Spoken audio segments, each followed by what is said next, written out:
नूर मोहताज है अंधेरे का, हर दवा दर्द की बदौलत है। खेल हो या तालीम हो, नौकरी हो, राइजिंग सन सब करता है। आपका इस ऑर्गेनाइजेशन के बारे से क्या ख्वाब है?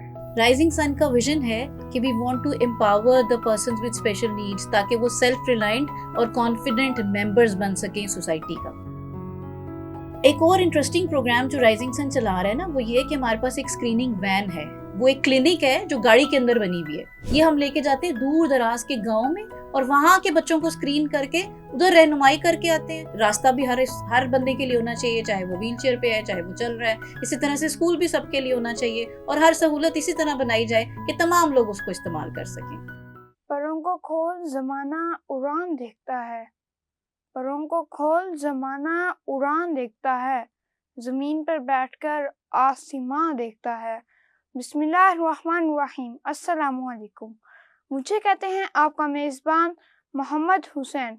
तमाम सुनने और देखने वाले नाज़रीन को मेरी और राइजिंग सन की तमाम टीम की जानिब से अस्सलामु अलैकुम।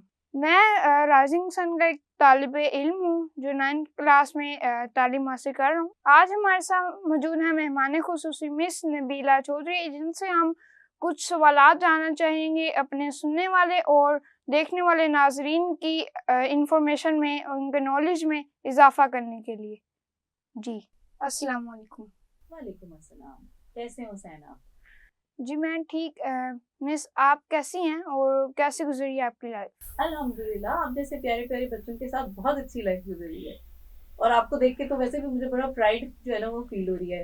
राइजिंग सन का नाम तो आप लोग ही आगे लेके चल रहे हैं ना, माशाल्लाह। मिस ये आपकी मेहनत है, ये आपका हार्ड वर्क है कि आज हम यहाँ इस लेवल तक पहुँचे हैं।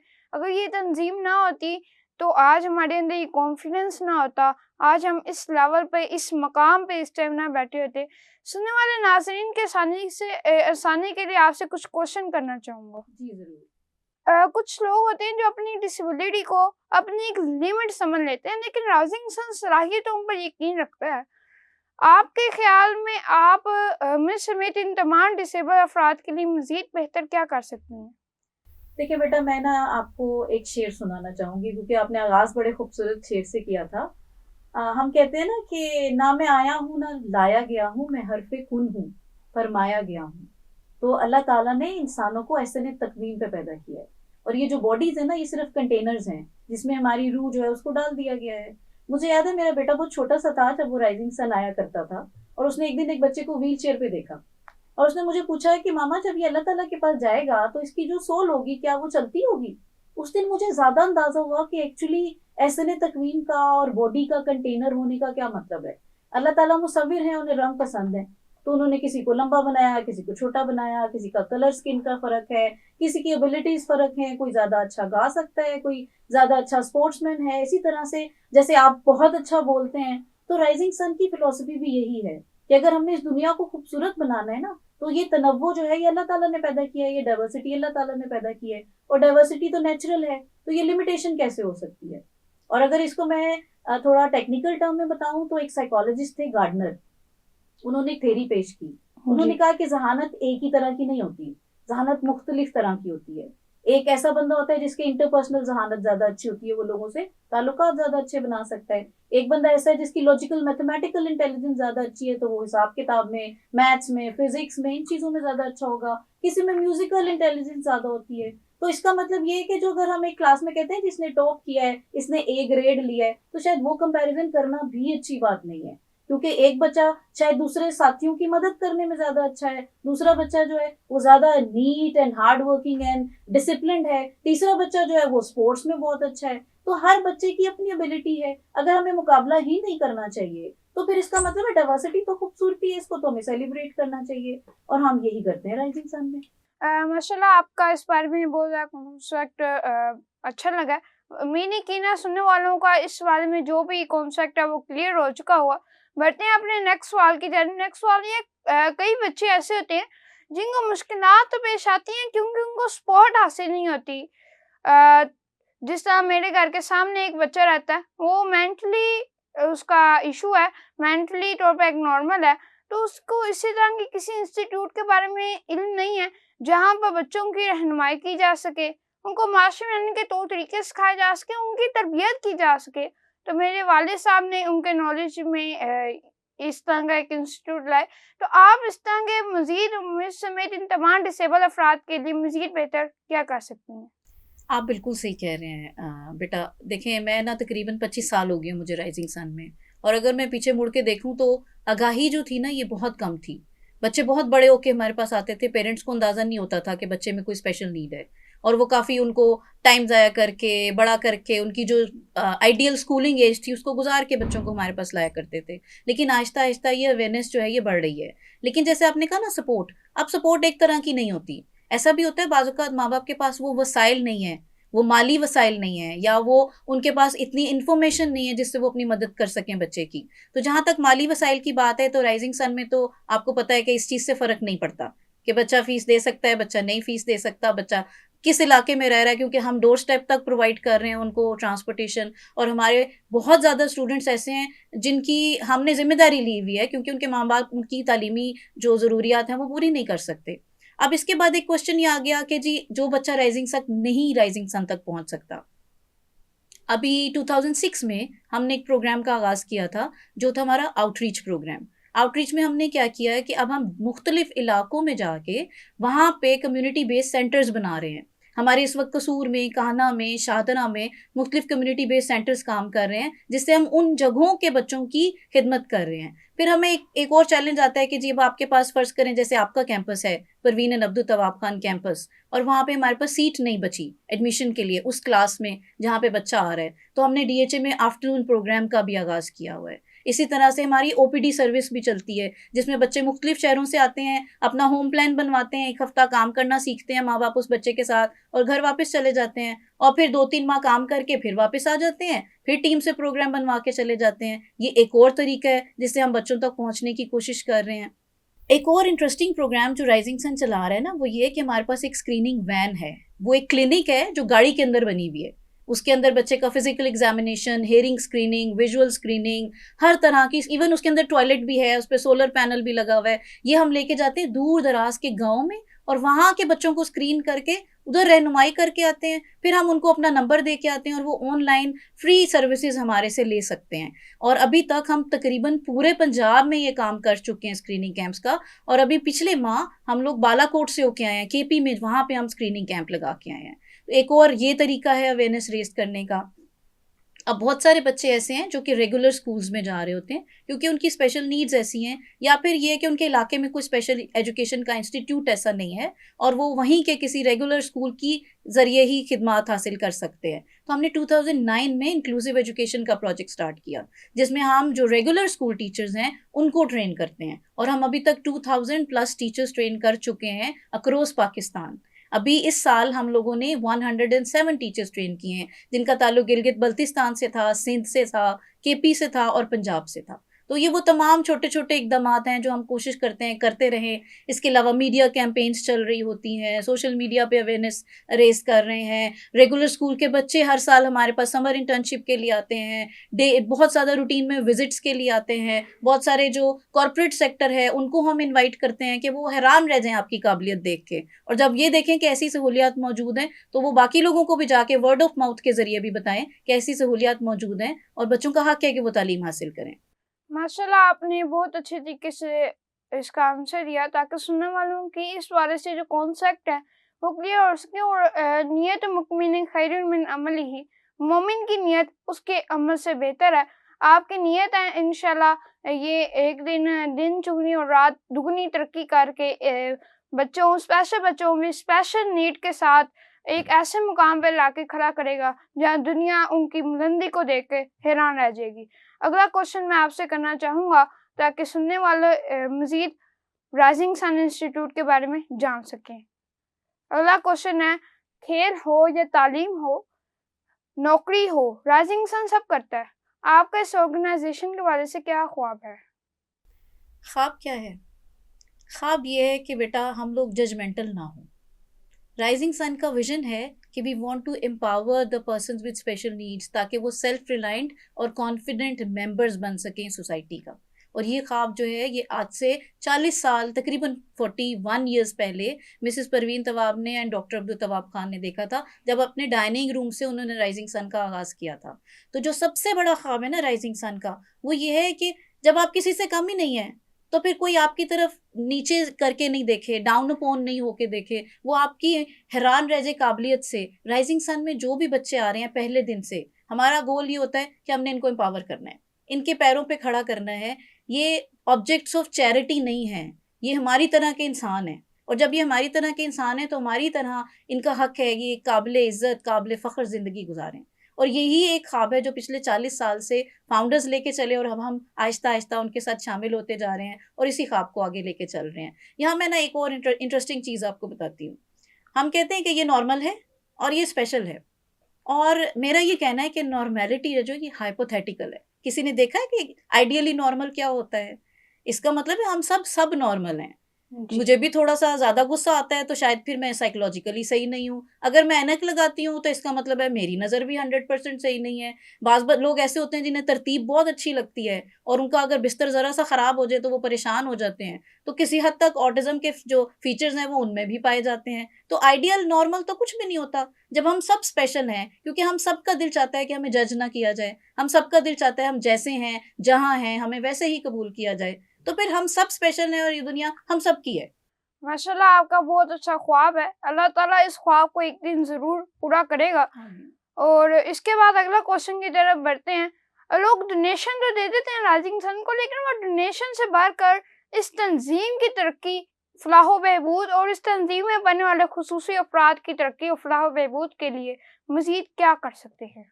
डोनेशन एक बहुत इम्पॉर्टेंट सपोर्ट है, इसलिए कि जो बच्चे ऐसे घरों से आ रहे हैं जहाँ पे वालिदैन उनके तालीमी अखराजात नहीं बर्दाश्त कर सकते या उनको वो सहूलियात फ़राहम नहीं कर सकते, तो वहाँ पे इस तरह के लोग हैं जो आगे बढ़ते हैं और इन बच्चों को एम्पावर करने में अपना रोल अदा करते हैं। लेकिन फिर मैं एक बात और कहूँगी, देखिए जो सपोर्ट होती है वो सिर्फ़ फाइनेंशियल नहीं होती। आप दामे, दरमे, सुखने किसी भी तरह से हेल्प कर सकते हैं। आप फाइनेंशियली भी सपोर्ट कर सकते हैं, आपके पास कोई स्किल सेट है, आप कंप्यूटर में बहुत अच्छे हैं और आप आके हमारे बच्चों को कंप्यूटर स्किल्स दे सकते हैं। आप जो हैं बोलना बहुत अच्छा आता है आपको, आके आके हमारे बच्चों की कम्युनिकेशन स्किल्स पे काम कर सकते हैं। आप मार्केटिंग के एक्सपर्ट हैं, आके आप हमारी रिसोर्स डेवलपमेंट टीम की हेल्प कर सकते हैं। इसी तरह से वर्ड ऑफ माउथ बहुत अहम है, क्योंकि एक ऐसा फलाही इदारा जो खिदमत की नीयत से बनाया गया, लोगों को यकीन जब आता है जब लोग कहते हैं दूसरे लोगों को कि जी हम जानते हैं और ये वाकई ही एक काबिल एतबार इदारा है। तो ये जो वर्ड ऑफ माउथ है ये भी बहुत अहम है। तो सिर्फ माली इमदाद नहीं, आपके पास स्किल सेट है, वो स्किल सेट के ज़रिए आप जाके हमारे किसी भी सेक्शंस में, किसी भी डिपार्टमेंट में हेल्प कर सकते हैं। इसी तरह से अगर आपका जो है सर्कल है, आप एक इन्फ्लुएंसर हैं, आपके पास ऐसी ऑडियंस है जो आपकी बात सुनती है, वहाँ से आप ये आगाही फैला सकते हैं। ये तमाम की तमाम चीज़ें मैटर करती हैं। माशाल्लाह आपने इसका बहुत अच्छा जवाब दिया। लेकिन माशी ज़रूरियात को पूरा करने के लिए इंसान को पैसों की ज़रूरत होती है। और पर्सन विद स्पेशल नीड्स की जो सबसे बड़ी मुश्किल वो ये होती है कि लोग हार मान लेते हैं, दिल पे ले लेते हैं, कहते हैं हम कोई काम नहीं कर सकते, घर बैठ जाते हैं, बाज़ औक़ात फ़कीरी तक भी उतर आते हैं। तो आप इन बच्चों की नौकरी के लिए क्या कर सकती हैं? देखिए बेटा, हर तरह का जो बच्चा, हमने बात की ना कि उसकी काबिलियत फ़र्क है, वो डिफरेंट काम सीख सकता है, डिफरेंट काम कर सकता है। जो बच्चे हमारे तालीम में अच्छे हैं उनको तो हमारा मकसद ये है कि हमने उनको यूनिवर्सिटी तक लेके जाना है, अच्छी तालीम दिलानी है ताकि वो आगे अच्छी मुलाज़मत हासिल कर सके। लेकिन हमारे पास न्यूरो डाइवर्जेंट बच्चे भी आते हैं जो कि तालीम, फॉर्मल एजुकेशन जिसको कहते हैं, वो हासिल नहीं कर सकते। उन्हें फिर हम स्किल ट्रेनिंग देते हैं और उनके लिए 2 तरह के प्रोग्राम हैं। एक प्रोग्राम ये है कि वो सेमी ट्रेंड हो गए हैं और हम उनको अपनी असेंबली लाइन में काम दे देते हैं, जहाँ पे हम उनको स्टाइपेंड देते हैं। वो जो चीज़ें बनाते हैं उनको हम सेल करते हैं स्पेशल क्राफ्ट के नाम से, और उससे जो इनकम जनरेट होती है वो उन बच्चों को स्टाइपेंड के तौर पे दे देते हैं। इस तरह से वो शेल्टर्ड एनवायरनमेंट में नौकरी कर रहे हैं जब तक उन्हें बाहर नौकरी नहीं मिल जाती। दूसरा तरीका ये है कि कॉर्पोरेट सेक्टर को इनवाइट करते हैं, आएँ, आके हमारे बच्चों से मिलें और उसके बाद देखें कि ये बच्चे किन जॉब्स के लिए मुनासिब हैं। जैसे मैं आपको एग्ज़ाम्पल दूँ कि हमारे पास जो है पैकेजेस मॉल के जीएम आए, हमने उनको अपने बच्चों से मिलवाया। उनके ज़हन में बहुत सारे ख़्यालात थे कि जो बच्चे न्यूरो डाइवर्सिटी के साथ होते हैं वो शायद बहुत ज़्यादा मुख्तलिफ होते हैं। लेकिन जब वो बच्चों को मिले वो इतने खुश हुए कि उन्होंने फिर 2 बच्चों को अपने पैकेजेस मॉल के अंदर जॉब दे दी। इसी तरह हमारे 2 बच्चे इस वक़्त ईसीएस में काम कर रहे हैं और ये दोनों बच्चों में से एक डाउन सिंड्रोम के साथ है, एक बच्चा इंटेलेक्चुअल इम्पेयरमेंट के साथ है। तो अगर न्यूरो डाइवर्जेंट बच्चों के बारे में आगाही दी जाए तो फिर उनको नौकरी डेफ़िनिटली मिल सकती है।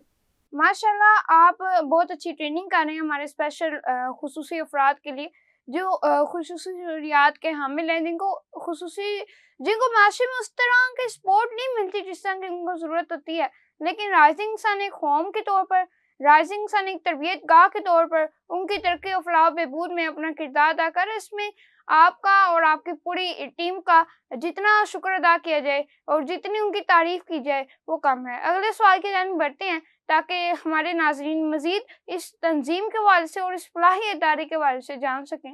अगला सवाल ये है कि आप तो किरदार अदा कर रहे हैं एक अच्छे पाकिस्तान के लिए, एक अच्छे माशरे के लिए, लेकिन माशरा क्या किरदार अदा कर सकता है एक अच्छे पाकिस्तान के लिए जिसके अंदर तमाम अफराद के हकूक़ हों और डिसेबल अफराद के लिए भी जिसके अंदर नौकरी भी हो और उनको माशरे में उस लेवल की इज़्ज़त मिले जिस तरह नॉर्मल बच्चे को मिलती है। तो माशरा एक मज़बूत मुस्तहकम पाकिस्तान के लिए अपना क्या किरदार अदा कर सकता है? बहुत अहम सवाल है। और इसके अंदर ना एक इम्पॉर्टेंट चीज़, जब हम एक माशरे की बात करते हैं, मुल्क की बात करते हैं, हकूक़ की बात करते हैं, तो वहाँ पे एक इम्पॉर्टेंट चीज़ आ जाती है कि यहाँ पॉलिसीज़ कैसी हैं, यहाँ पे लेजिस्लेशन कैसी हुई है। अगर किसी का हक उसको नहीं मिलता तो वो कहाँ शिकायत कर सकता है।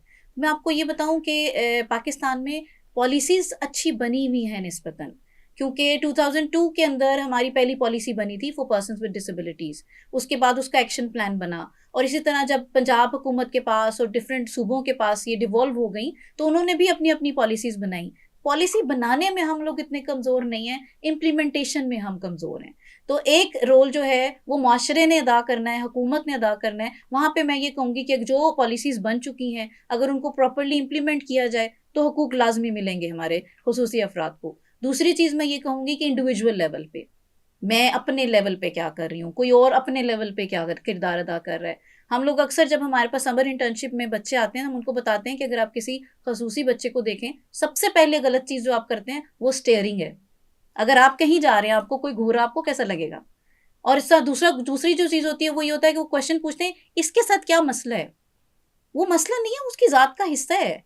आप ऐनक लगाते हैं, ये आपकी ज़ात का हिस्सा है। किसी ने हेयरिंग एड लगाया हुआ है, वो उसकी ज़ात का हिस्सा है। कोई बंदा व्हीलचेयर पे है, वो उसकी पर्सनैलिटी का पार्ट है। वो इंडिविजुअल ज़्यादा अहम है, वो खसूसी जो उसकी स्पेशल नीड है वो उतनी अहम नहीं है। ये सेकंड पार्ट है। और तीसरा जो है मेरे ख़्याल में पार्ट वो है अवेयरनेस, जो कि मेन स्ट्रीम मीडिया के ज़रिए फैलाई जाए। ऐसी अवेयरनेस जो कि सोशल मीडिया के ज़रिए फैलाई जाए। जिस तरह आज मेरा ख़्याल है ये उसी कोशिश का एक हिस्सा है जिसके लिए हम यहाँ बैठे हुए हैं। क्योंकि आगाही के लिए सक्सेस स्टोरीज़ शेयर करनी बहुत ज़रूरी है। अगर हम सिर्फ लोगों को ये बताते हैं ना कि स्पेशल अफराद मुख्तलिफ होते हैं और वो आप पे डिपेंडेंट होते हैं, तो माशरा वही सोचना शुरू कर देता है। अगर हम माशरे को आपके जैसे बच्चे दिखाते हैं जिनकी इतनी कमाल सोच है, जिनकी इतने कमाल के टैलेंट्स हैं, तो माशरे को पता चलता है कि आपके अंदर बहुत एबिलिटीज़ हैं।